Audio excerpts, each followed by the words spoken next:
voudrais revenir avant qu'on parle de tout le volet des ateliers collectifs, un peu prendre quelques minutes pour vous expliquer la genèse du projet d'épicerie sociale qui est porté par le CIAS Grand Auch Cœur de Gascogne. Donc notre projet, puisque l'épicerie existe déjà depuis 2001, donc ça fait quelques années de fonctionnement derrière nous, est issu d'une réflexion commune menée par les partenaires par rapport à la distribution de colis alimentaires.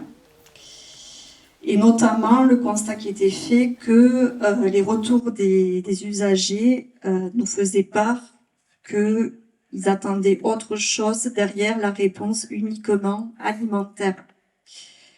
Donc certains aller voir le travailleur social de secteur pour faire une demande d'aide alimentaire, mais en fait, on réalisait qu'il y avait d'autres besoins derrière cette première demande verbalisée. Donc, un comité de pilotage s'est constitué avec l'ensemble des partenaires du territoire pour justement réfléchir à la création d'un outil qui répondent aux besoins des usagers et également donc en associant les usagers à la réflexion. Donc il y avait un certain nombre de partenaires institutionnels et associatifs du secteur réunis autour de la table avec une réflexion qui a été portée pendant plusieurs mois, des rencontres de porteurs de projets pour voir voilà, si ce type de dispositif avait déjà été mené à terme, trouver les financements, les locaux.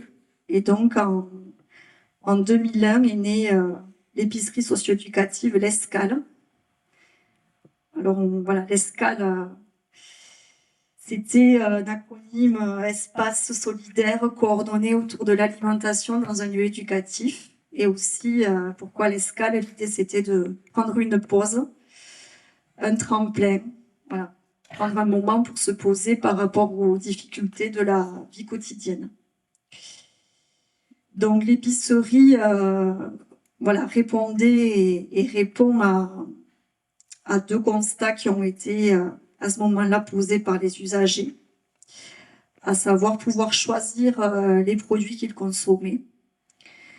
Donc là, les usagers peuvent effectuer un acte d'achat. L'épicerie est conçue comme une petite épicerie de quartier, donc dans les locaux du CIAS Grand Auch Cœur de Gascogne, qui est situé à Auch, avec un accès direct, où les personnes n'ont pas besoin de repasser par l'accueil qui voilà, peut paraître, des fois, il y a toujours cette étiquette d'un lieu institutionnalisé. Donc là, on rentre dans l'épicerie comme dans un petit commerce, avec des chariots, des paniers, des rayonnages.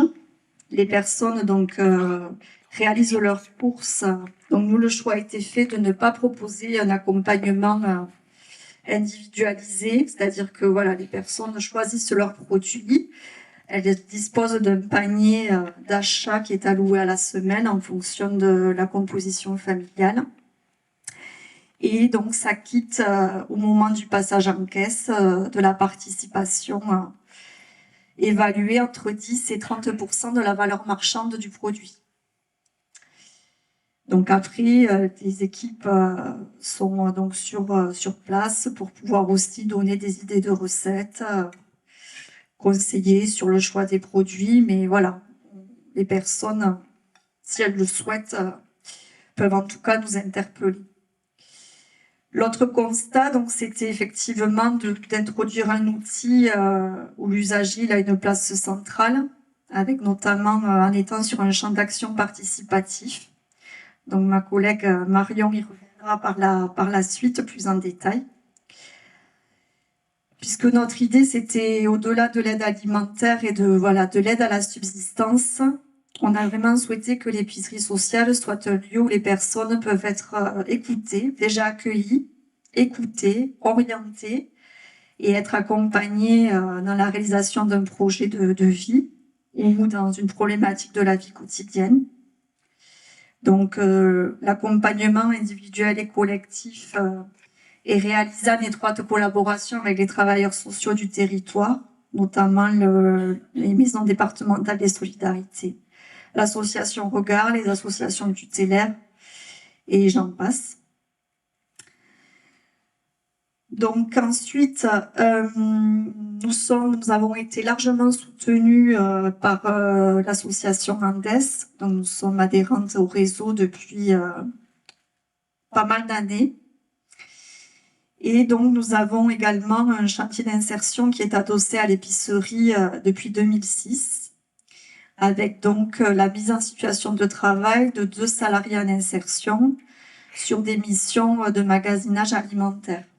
Il y a aussi un accompagnement qui est réalisé sur les problématiques sociales et professionnelles.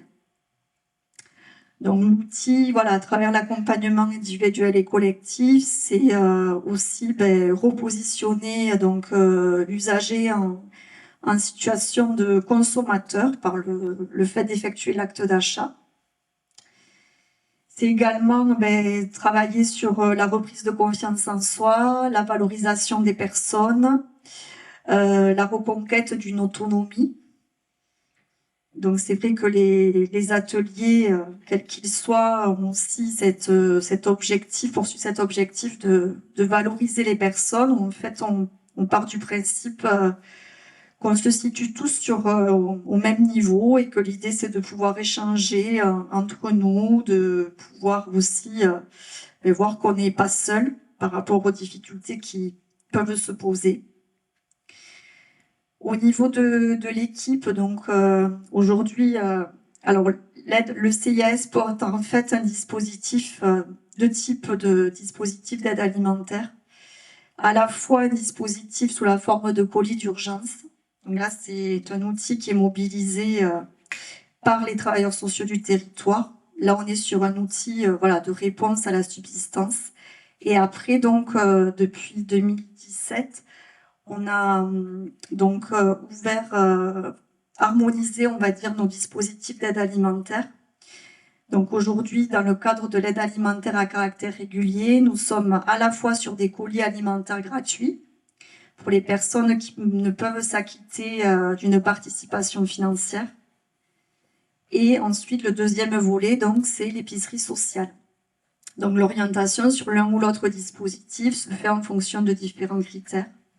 Critères de reste à vivre, mais aussi nous prenons en compte le souhait des personnes pour lesquelles il y a quand même une importance à s'acquitter de cette participation. Les personnes le verbalisent, retrouver de la dignité, pouvoir être sur un acte d'achat. Donc ça, c'est vrai que la commission qui se réunit toutes les semaines pour instruire les demandes, parce que nous n'accueillons les personnes que sur prescription par les travailleurs sociaux, notamment de la MDS, de l'association Regard. Et donc, toutes les semaines, les dossiers sont étudiés et on prend en compte la situation de la famille ou du ménage dans sa globalité. Voilà, l'idée, c'est vraiment que on insiste vraiment sur le fait qu'on prend le temps de faire les courses, que le magasin est un lieu de lien, on prend le temps d'échanger, d'échanger. C'est vrai que des fois, quand il y a au moment de l'attente en caisse, on peut voir des échanges informels entre les personnes et c'est vraiment ce qu'on recherche. Souvent, les personnes nous disent aussi que effectivement c'est compliqué pour la première fois de passer la porte de l'épicerie. Donc les professionnels s'attachent vraiment à créer un climat de convivialité ou pour que les personnes puissent se sentir plus à l'aise. Et après, on laissera la parole à Jean-Luc aussi, qui nous fait plaisir de participer à cette table ronde pour voir, il est sur l'épicerie sociale depuis quelques temps, fervent des ateliers cuisine, donc je lui laisserai aussi après l'intervention la parole, il pourra certainement mieux que moi dire un peu son ressenti par rapport à l'outil que l'on peut proposer.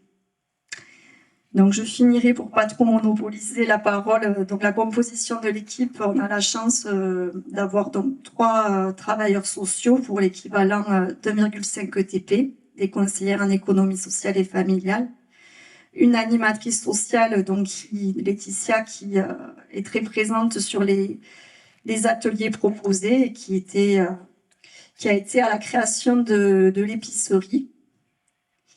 Également Nathalie, qui est donc agent chargé de la logistique et qui assure également l'encadrement technique sur le chantier d'insertion. Et nos 2 salariés en insertion qui sont donc à 20 heures par semaine sur le dispositif d'aide alimentaire. Donc chaque maillon a son importance. Au niveau des chiffres, donc en 2022, pour vous donner une idée, on était sur 183 ménages accueillis sur les colis alimentaires réguliers et 147 ménages sur l'épicerie socio-éducative, avec effectivement depuis quelques années une évolution des publics.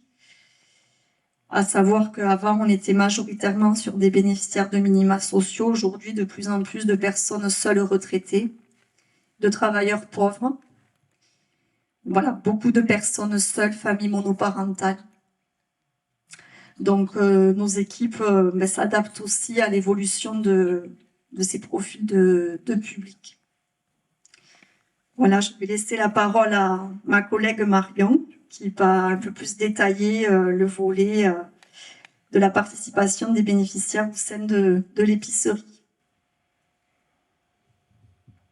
Bonjour à tous, du coup. Donc, moi, je vais plus développer la partie participation au sein d'ateliers collectifs et notamment autour de la cuisine. Donc, comme l'a dit Nadège, la volonté de la création de l'épicerie, c'était rendre acteur et pleinement participant l'usager. Après, sur le vocable, on a tous un différent, donc bon, moi je vais garder celui-là.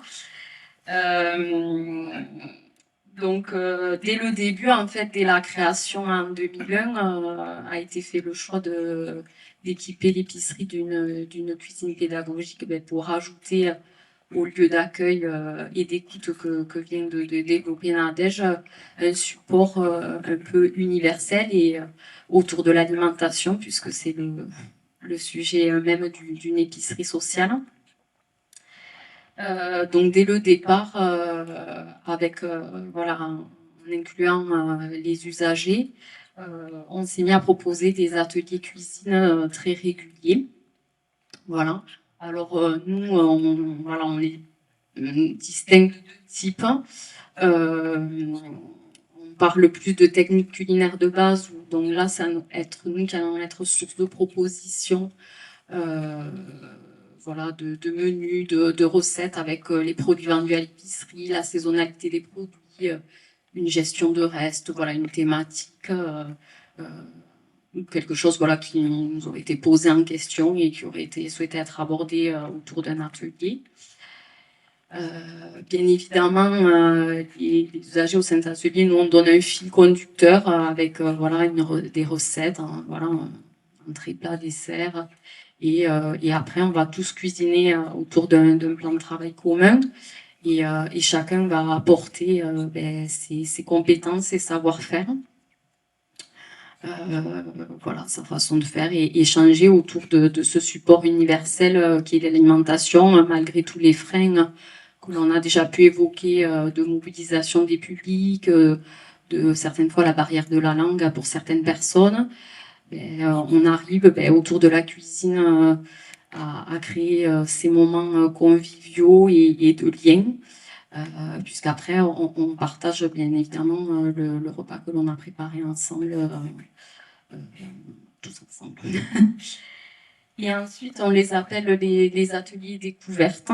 Alors là c'est aussi né d'une proposition des personnes de vouloir partager sa culture culinaire, si on peut l'appeler comme ça, puisqu'on voyage aux 4 coins du monde grâce à ça, en restant à Auch. Et ça peut être aussi un plat tout à fait basique, un plat de pâtes. L'idée, c'est que la personne elle a envie de partager sa recette et ses recettes, parce que ça peut être plusieurs. Et donc là, on va avec elle faire toute la préparation, aller faire des courses avec elle pour préparer cet atelier, construire les recettes ensemble pour ensuite les partager lors de ce temps d'atelier. Donc là, les personnes sont... voilà, on est tous autour en train de cuisiner et la personne peut partager pleinement tout ce qu'elle sait faire et toutes ces recettes voilà, délicieuses que l'on a pu découvrir en faisant ce tour du monde.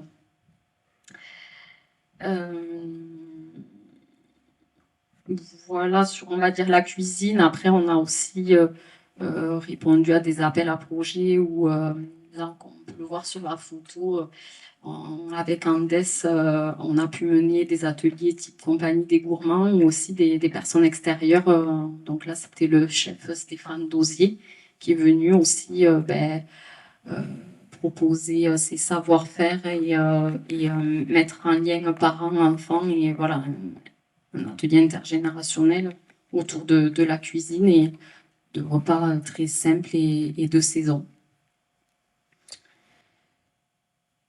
La cuisine, c'est un support universel, mais on a essayé et on essaye toujours au fil des années de proposer d'autres espaces de participation aux usagers. On a un partenariat avec la ville d'Auch dans le cadre du programme Sport Santé, avec des ateliers et activités physiques. Donc là, c'est des éducateurs sportifs qui les mènent et nous, en partenariat, voilà, les publics sont orientés et on peut faire un accompagnement aussi, si ça peut permettre à la personne de faire le pas, d'aller sur ce type d'activité, comme pour les autres partenaires que l'on peut avoir sur le volet culture, le Musée des Amériques à Auch, Ciné 32 ou même Circa. Ou voilà, dans le cadre de conventionnement respectif avec tous ses partenaires. Au-delà, voilà, le CIS porte une carte, on va dire, loisir, qu'on l'appelle comme ça, avec des tarifs et des accès préférentiels.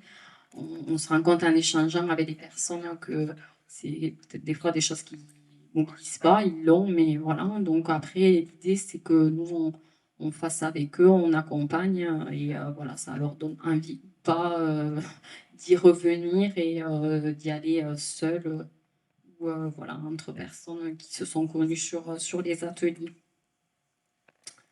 Voilà ce que je peux dire. Je vais se laisser la parole à Jean-Luc qui va illustrer tout ça encore plus concrètement que moi. Bon, ben merci de me laisser la parole. Je suis Jean-Luc Barbet, retraité à Auch. Donc, je tenais à remercier toute l'équipe de l'épicerie sociale du CCRS d'Auch, les assistantes sociales, les animatrices. Bon, au-delà de l'aide ponctuelle que j'ai pour l'épicerie, c'est toujours important dans ces moments difficiles, bon, avec une carte justement, une participation, on en a parlé ce matin. Donc ça, c'est important je reviens là-dessus, à le remettre en place pour ceux qui peuvent, quoi, bien sûr. Je tenais à remercier aussi les ateliers, donc l'atelier cuisine, avec qui on partage des échanges avec des gens du monde entier. Hein. Donc ensuite les sorties prévues, et ensuite le lien que nous apporte le soutien, et l'échange et les aides, pas que les aides morales, ou financières. Quoi. Après, bon, je ne sais pas si je suis peut-être le seul intervenant en tant que bénéficiaire aujourd'hui. Je trouve ça un peu. Après, bon, je ne sais pas s'il y en a d'autres qui ont été invités. Donc, je tenais aussi à avoir depuis ce matin une idée. C'est-à-dire, je ne sais pas si tous les bénéficiaires en France prennent conscience de la chance qu'ils ont d'être aidés, quoi. Enfin, c'est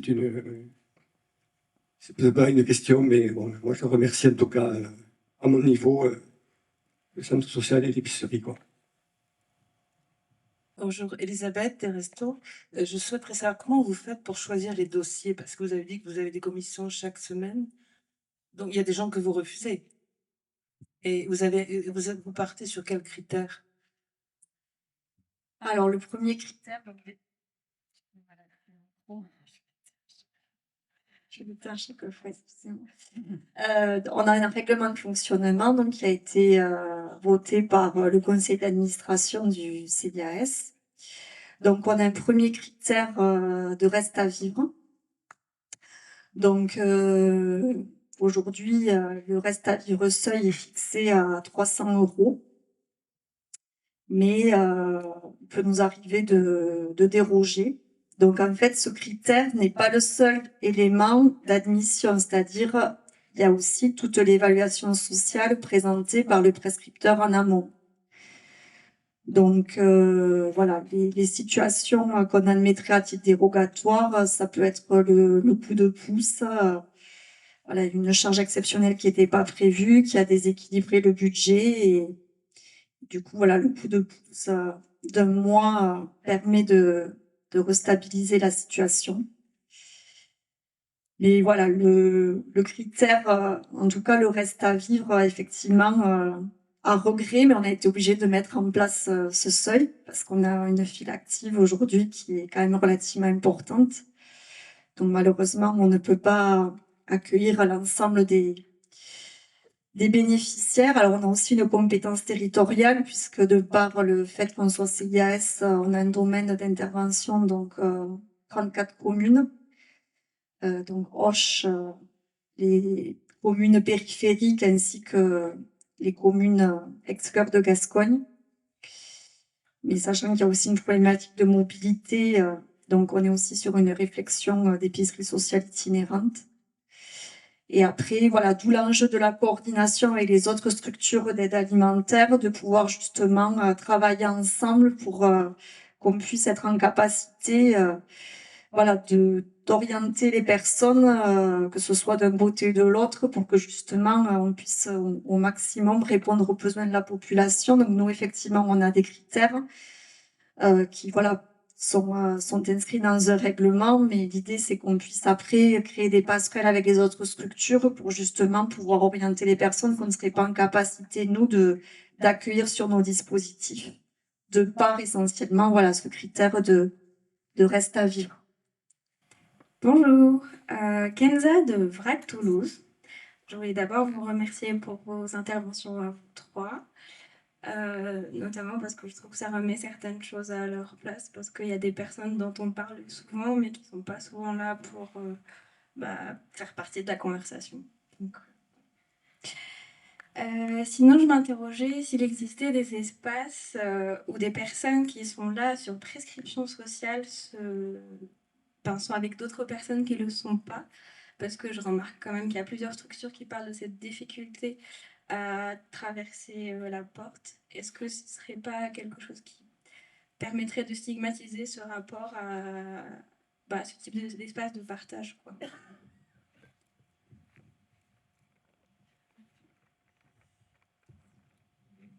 L'idée, c'est, voilà, aujourd'hui, effectivement, le dispositif fonctionne que sur prescription.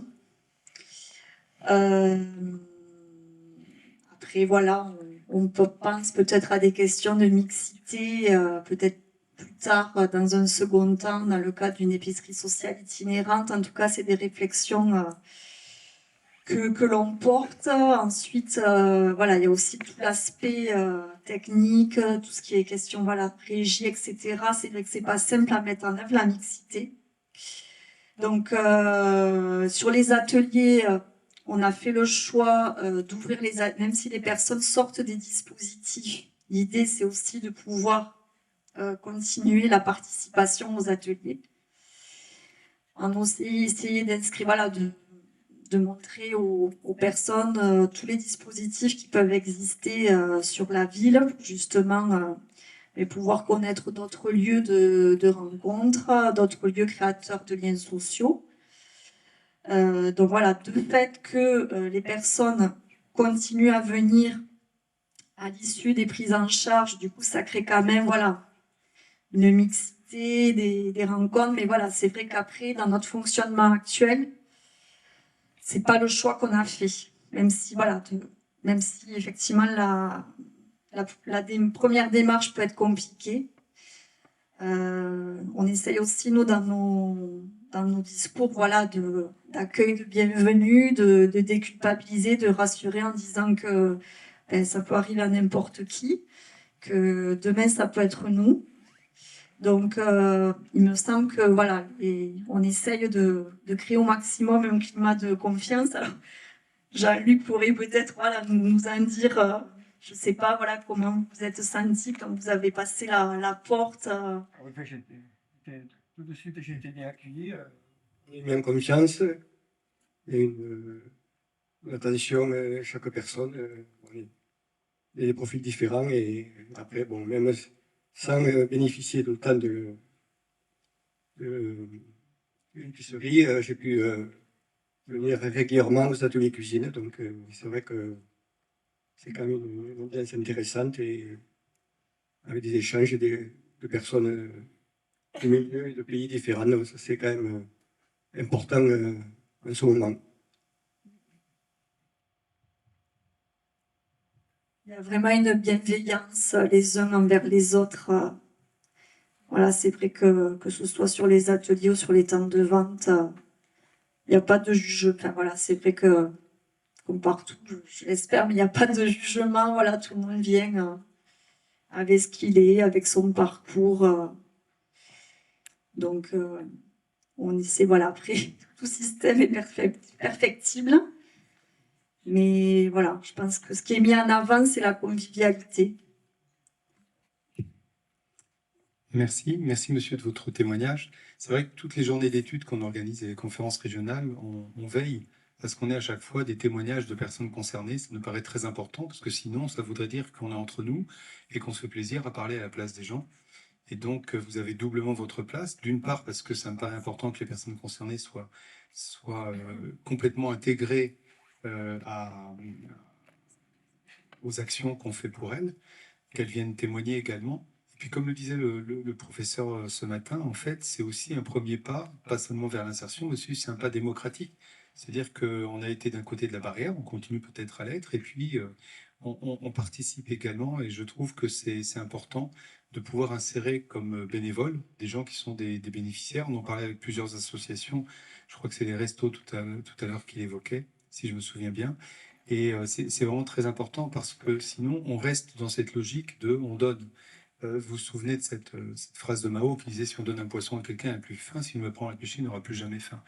Et donc, cette participation est vraiment très importante. Merci d'avoir pensé à venir avec monsieur. Et merci, monsieur, pour votre témoignage. Il y a une autre dame, voilà, qui est présente, Gisèle, qui est aussi usagère de l'épicerie, bon, qui ne viendra pas parce que c'est, voilà, ça va. Mais en tout cas, elle nous fait l'honneur aussi d'être présente, et c'était important pour nous, voilà, qu'il soit là.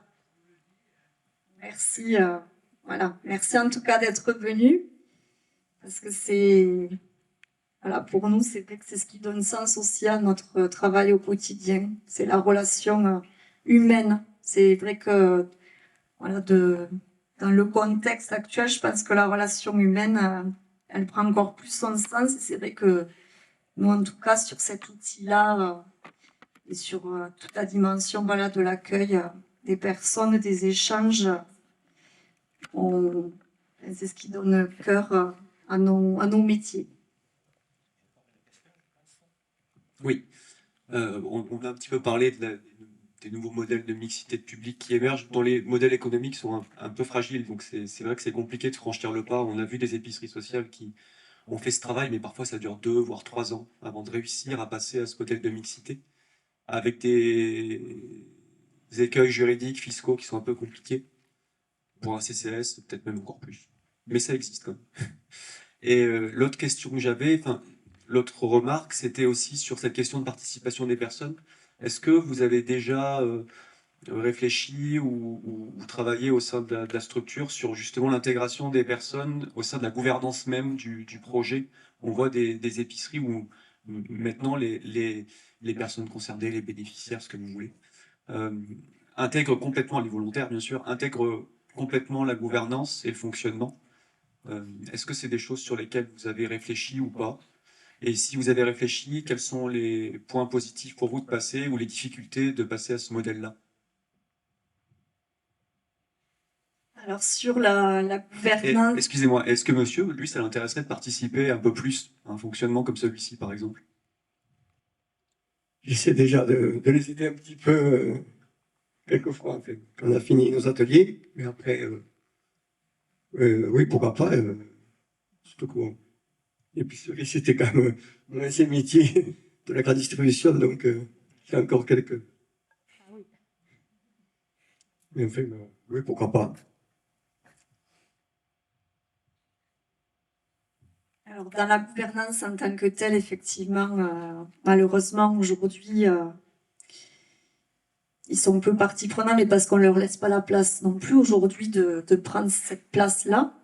Donc c'est des questionnements aussi, aussi évoluer dans nos fonctionnements, voilà, de fait aussi qu'on soit porté par une collectivité, c'est vrai que voilà, c'est aussi faire évoluer les mentalités. Après,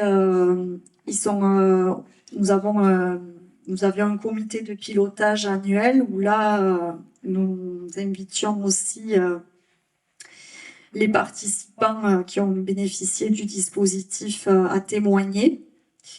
Où nous avions fait un recueil de témoignages. Et il y avait aussi, alors, à la création de l'épicerie, Laetitia peut-être saurait le dire mieux que moi, mais il me semble qu'il y avait un comité d'usagers qui s'était constitué pour aussi concourir à l'évolution des dispositifs, concourir au fonctionnement. Ça s'est un peu perdu. Mais voilà, aujourd'hui, on essaye de les associer, notamment pour le volet des ateliers collectifs, qui puissent être source de propositions sur qu'est-ce qu'ils aimeraient. Voilà, après, pour l'instant, c'est vrai qu'on n'a pas été plus loin, mais on ne se l'interdit pas. Et voilà, après, les propositions aussi qui sont faites sur les évolutions des dispositifs, c'est vrai que c'est quand même pris en compte de par notre fonctionnement. On prend en compte, voilà, s'il y a des remarques, qu'elles soient positives ou des pistes d'amélioration à apporter, on les prend en compte et on essaye, voilà, après de les faire remonter, notamment au niveau du choix des denrées. Par exemple, on nous avait fait remonter, on proposait des steaks hachés, mais vendus par conditionnement de 10, et les personnes seules nous disaient, mais en fait, nous, ça nous fait trop. Certains n'avaient pas de quoi congeler ou n'avaient pas de quoi stocker. Et du coup, voilà, nous, ces remarques-là, on les trace, on le fait remonter. Et on a pu faire évoluer aussi avec notre fournisseur l'achat. Je pense que vous pourriez encore. Ah oui, parce que moi, je parle beaucoup. Pendant très longtemps. Arrêtez, parce que sinon, je prends la parole toute l'après-midi. Que... Voilà. Excusez-moi. Non, mais bon, c'est vrai que ce que vous avez présenté, c'est tout à fait un des axes dont on a parlé ce matin, avec le fait que la seule aide alimentaire ne suffit pas. Et voilà, la création de toutes ces activités qui amènent les gens à se connaître et à faire autre chose. Voilà, c'est ça qu'il faut faire en plus de l'aide alimentaire. Merci beaucoup.